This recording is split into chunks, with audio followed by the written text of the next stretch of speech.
अंजोर सिंह पिता छतराम साहू उम्र 48 वर्ष साकिन रोहिना थाना भटगांव के द्वारा मर्ग इंटीमेशन दर्ज कराया गया कि दिनांक 21 की शाम 6-7 बजे करीब इसका भाई मृतक दलपत उर्फ छवि साहू पिता छतराम साहू जिसकी संदिग्ध अवस्था में मृत्यु हो गई है। मृतक का लड़का राजेंद्र साहू द्वारा घटना की सूचना पुलिस को नहीं देकर घटना को छुपाने के आशय में अंतिम क्रियाकर्म करने के लिए बांस की चेली में रखकर कफन कपड़े से ढक दिया गया।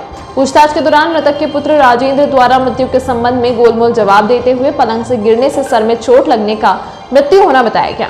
शव के सर में आई चोट बहुत गहरी थी जो इसके बयान पर संदेह करने के लिए पर्याप्त थी। तब घटना के सूचक एवं मृतक की पत्नी से बारीकी से अलग अलग पूछताछ की, जो मृतक की पत्नी ने बताया कि घर में इसका लड़का राजेंद्र और यह उपस्थित थे। इसी समय इसका पति दलपत उर्फ छवि गली खोर तरफ से घूमकर घर आया और अपने कमरे की ओर गया। मृतक की पत्नी सुखवारा घर के बाहर आंगन में बर्तन धो रही थी। घर के अंदर केवल इसका पति और पुत्र थे। दोनों के बीच किसी बात को लेकर वाद विवाद हो रहा था जिसकी आवाज इसे सुनाई दे रही थी। प्रतिदिन इस प्रकार के विवाद दोनों बाप बेटे में होते रहते थे। इस कारण सुखवारा घर के अंदर नहीं गई। कुछ देर बाद आवाज आना बंद हो गई।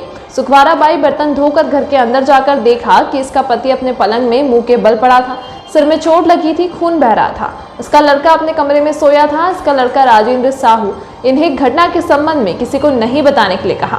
मृतक के भाई को घटना की सूचना मिलने पर थाने में आकर रिपोर्ट दर्ज कराई गई। मृतक की मृत्यु के संबंध में पीएम करता डॉक्टर से शॉर्ट पीएम प्राप्त हुआ है। आरोपी को तलब कर बारीकी से पूछताछ की जा रही है। आरोपी द्वारा अपराध घटित करना स्वीकार किया गया है।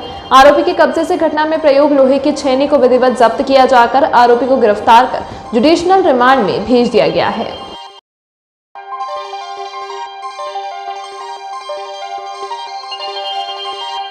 छत्तीसगढ़ की सभी खबरें देखने के लिए देखते रहिए छत्तीसगढ़ एक्सप्रेस न्यूज।